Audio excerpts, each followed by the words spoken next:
I'm Denise, mother, wife, and serial entrepreneur with my hands in a bunch of different pots. If it's one thing I learned about business, it's that you don't win without war. There's always going to be struggle, and only the innovative survive.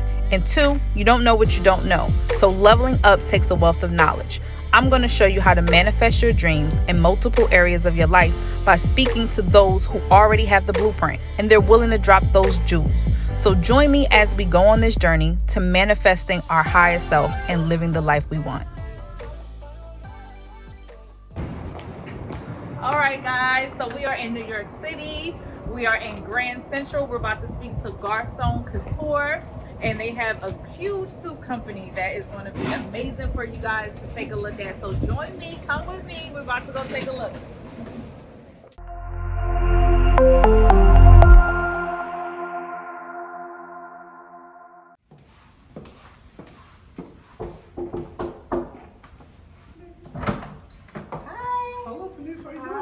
How are you? Welcome. Thank you. Thank you for having me. This is Excellence Never Threat, Garcon Couture, so by all means. Wow.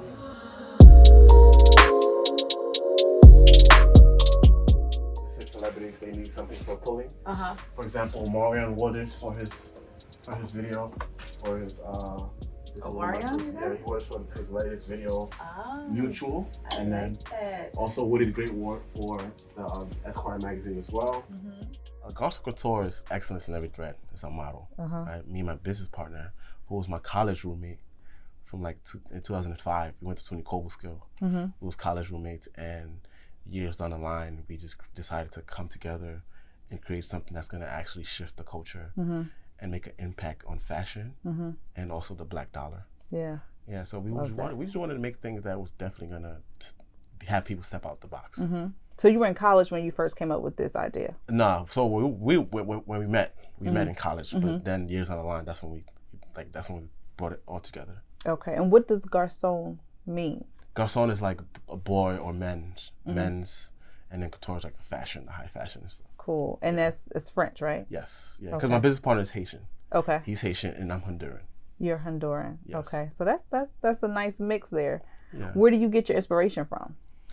For me, it's art. I've had a passion for art since I was like a little kid.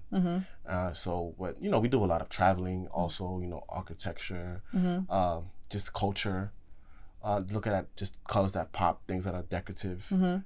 That's like my inspiration, and for him as well. Like he steps out the box so much.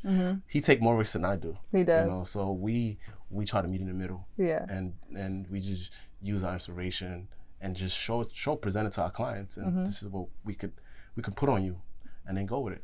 Okay. So tell me about the beginning phases of Garcon Couture. Where did you guys start when you decided you were going to do it? Yeah. What was the first steps? So my business partner he started the company first, right? And I was still so I went to school for graphic design. I went to FIT after SUNY Cobleskill, and he went to SUNY Plattsburgh. But he studied, then after that he studied business, and then he was doing retail for a long time. So he understood the craft of a suit. And for me, I was doing streetwear, I was doing graphic design, doing websites, doing logos, a lot of branding and marketing.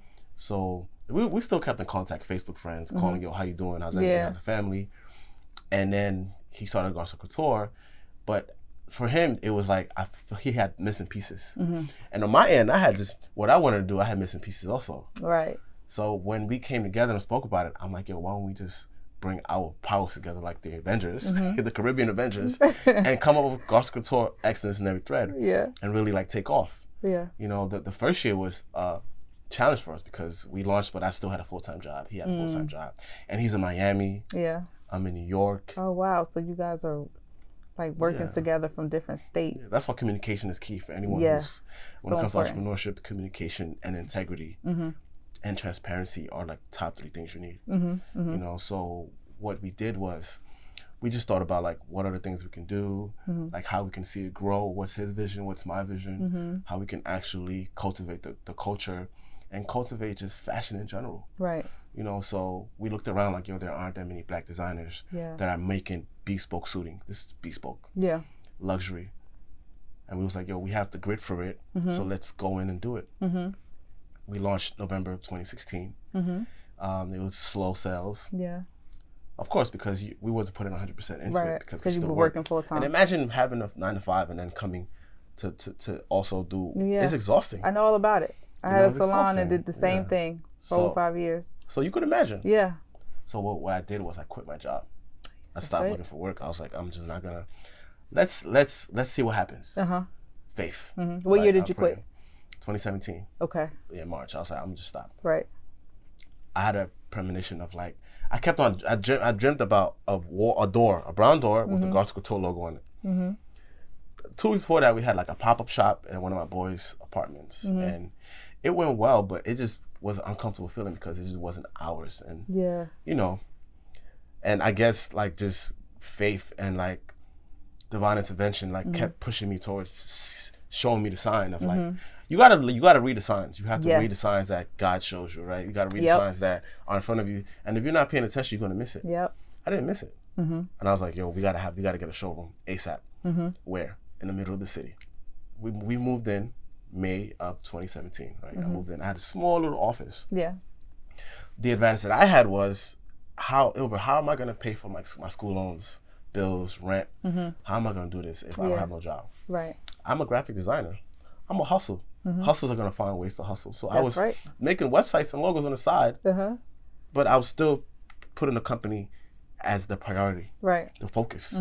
And it's like for me it's such a learning curve because I still was like trying to understand the dynamics of like suiting. But he started showing me also like through this phone and like him coming here in person. But it was a big learning curve for me, like that first 2-3 months. But I already knew like branding and like I know fashion. You know, so it was like, all right, let me just learn this trait real quick. And then as I got better, clients started to come more and more.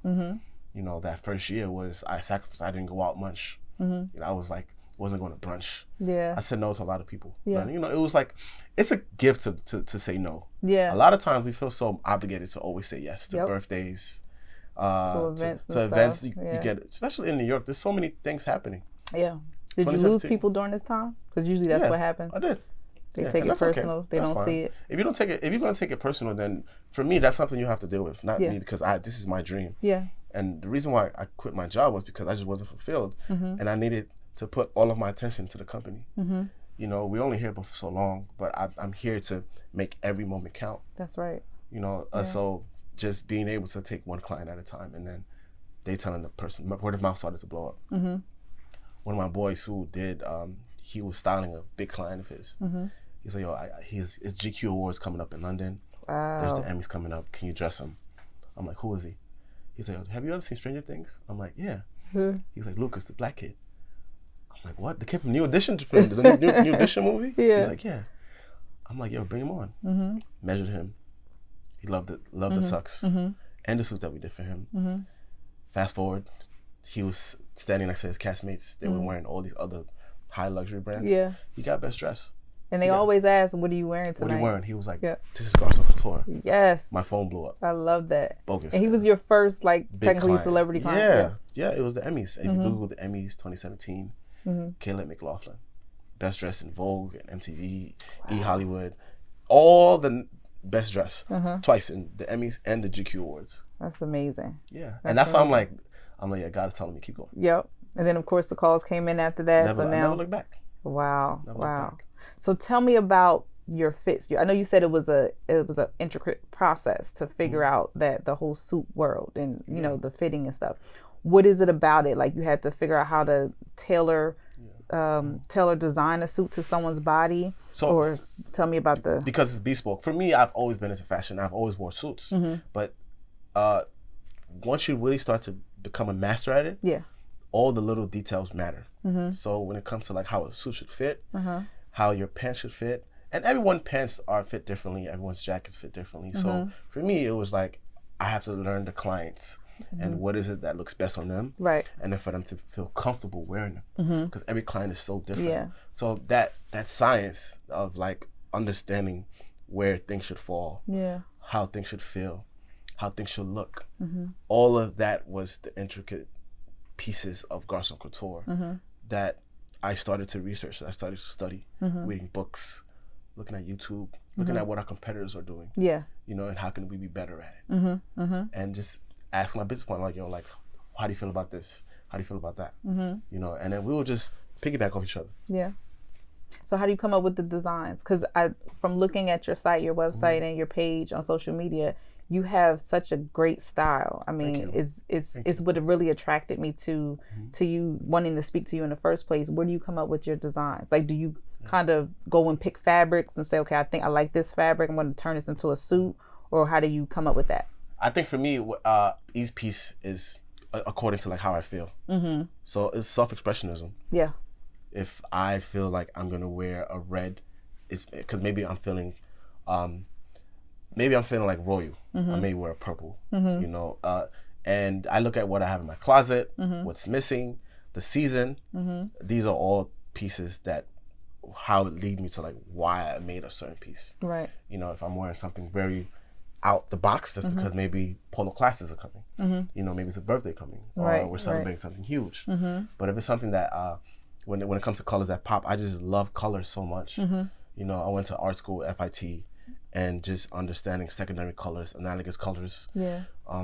The psychology of color is my thing. So for me, I'm intentional about the pieces that I wear, especially of how I feel, and it just goes. It connects with like my mental and my emotion.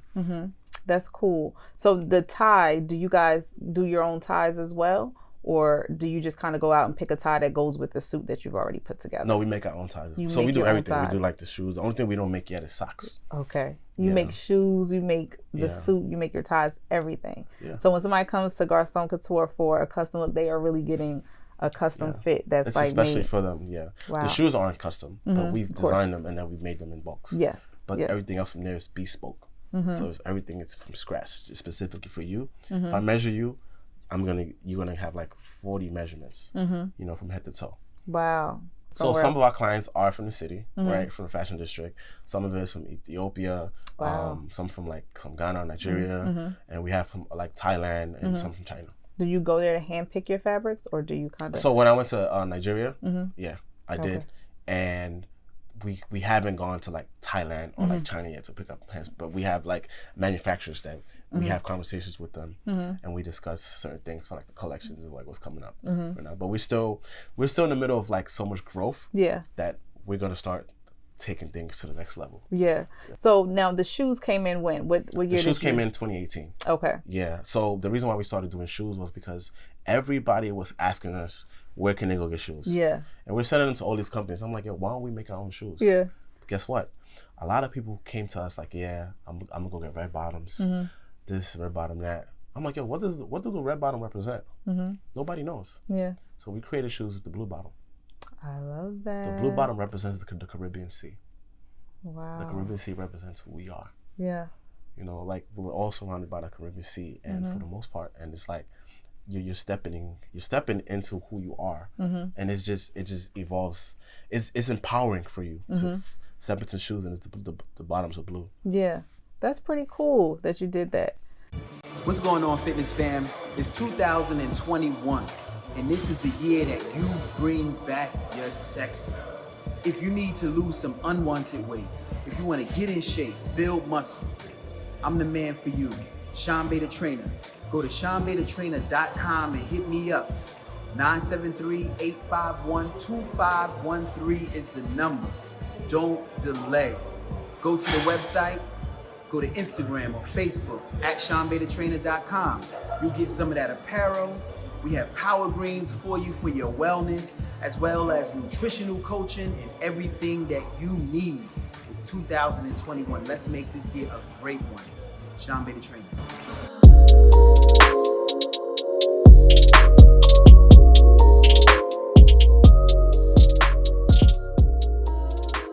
Has anything changed or altered your business because of the pandemic since it started? Because I know New York was shut down for a period of time. So we got affected first. We got affected in February of last year. Because I remember New York closed in March, but we was already affected by it in February. We had to give a lot of refunds back because things started weddings or things were being canceled, events. But our manufacturers were closing as well. Oh, because they got hit first. So for us, it was like, okay, how do you deal with the conflict and controversy? Yeah.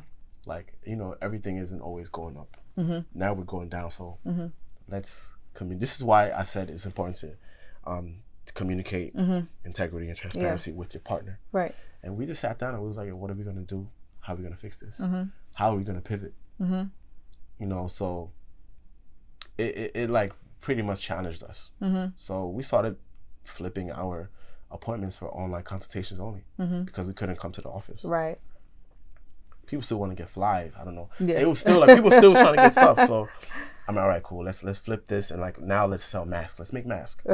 Start with that. Let's just do bundle packages where people can just go on the website and get their stuff, put their measurements in, and it gets shipped straight to them without no contact. Oh wow. That's what started happening. And so now we're learning how to tap into that type of client. Online yes, sales. The online sales, because e-commerce was something we never put as a priority. So now that's just as important as when people make appointments here. Yeah, because now you see that, you know, anything can happen, so you got to have that backup. So that just forced in us. case. It was like, all right, we got to really put an emphasis on e-commerce. That is essential. And let's become privy to how we're going to use the tools that we have to make that the priority in the company during the pandemic. Major shows and award shows and things like that. Where is Garcon Couture going now? Like, where do you guys see yourselves in like the next 5 years or so? The next 5 years, we want to have our own manufacturing. Wow. Like, we want to have our own factory where this is only us in there and that's it. You know? We want to be able to hire like 300 plus employees, you know, from the African diaspora and just give jobs. We want to be able to make colognes, like bags. Yeah. There's so many. I think the goals are so huge. Yeah. And we're taking them one day at a time, you know, and see what makes sense. Because at a time, just having the shoes was an idea, and then we built that. So we're just pretty much like taking things slow, making sure it makes sense as a company as a whole. Next up is we're gonna actually open up a showroom in Atlanta. Oh wow. You know, Atlanta is a big.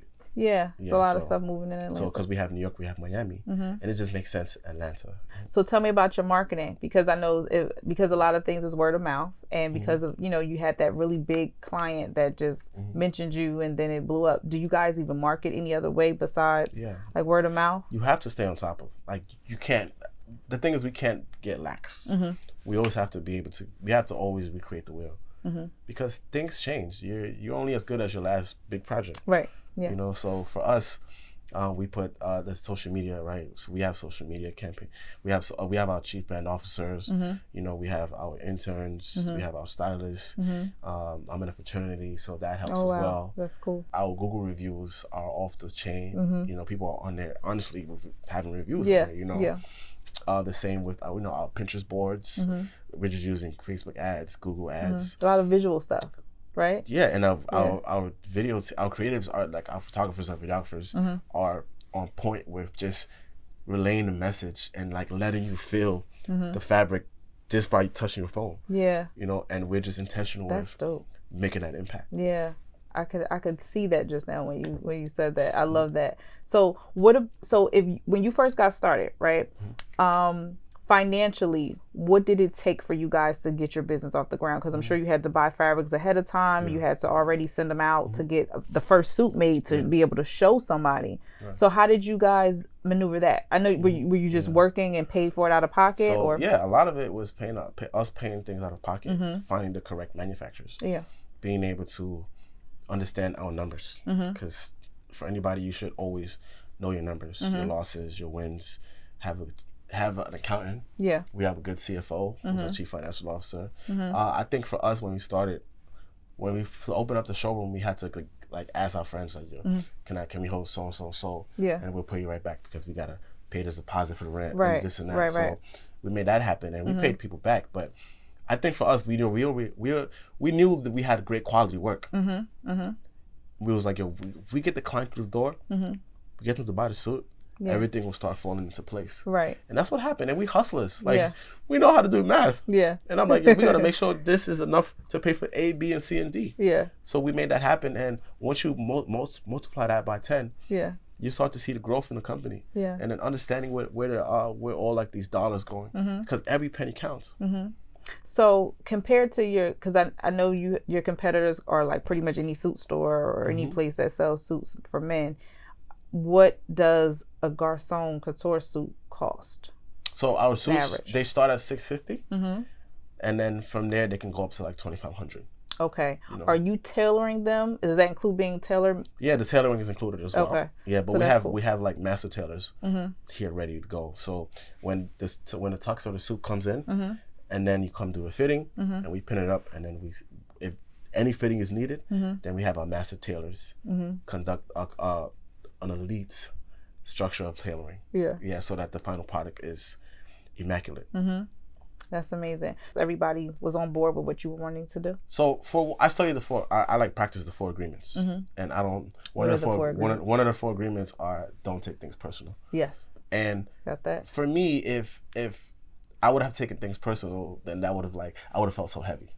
I like to feel light on things. So my parents support me since day one. That's one of the biggest reasons why I've gone so far, because of their support. Yeah. They've been unwillingly just supporting me with everything, and I couldn't ask for any more support from them. When it comes to my friends, my friends supported me.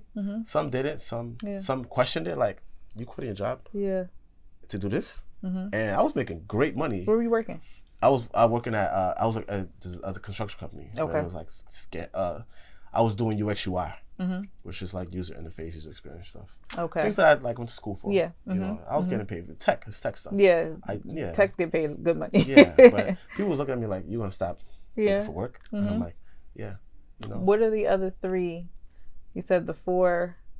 Yeah. You called it the 4. The 4 agreements. The 4. What are the other 3 agreements? The first one, damn, I haven't looked at it in a while, but the first one is don't take things personal. The second one is be true to your word, right? So like, don't talk behind people's back, and be encouraging with people with words. You know, if it's something you have to say to someone, say it to them in their face. You know, the other one is do your best at everything that you do. So don't half-ass stuff. Yeah, you want to be able to actually do your best at anything, any job, even if it's a minute job or it's tedious. You should always do your best at it. Like, do not give half of what you are to something. Yeah, you know. And what's the 4th one? You said that you guys met in college and you've been friends ever since. What is having a partnership like? Because sometimes people work together. It's a marriage. Yes, it's a marriage, right? So you had to plan your divorce first, and then okay. But everything, like you said, communication is the biggest part to you guys being able to communication, integrity, succeed. And transparency.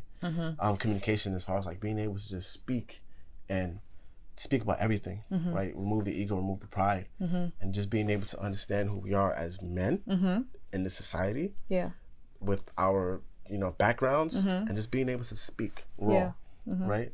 So vulnerability comes into play with that as well. Of course. So now we're not talking about any business stuff. We're talking about who me and him are, because all of that is key. These are seeds that help grow the plant. Without having the correct seeds, the plant's not going to grow, because you're going to miss all of the reasons why the plants are not growing. You know, so the being able to trust each other, integrity is key. Knowing that I'm going to do the right thing, even if he doesn't know that I'm what I'm doing. You know, like, I'm doing it for our best. Yeah.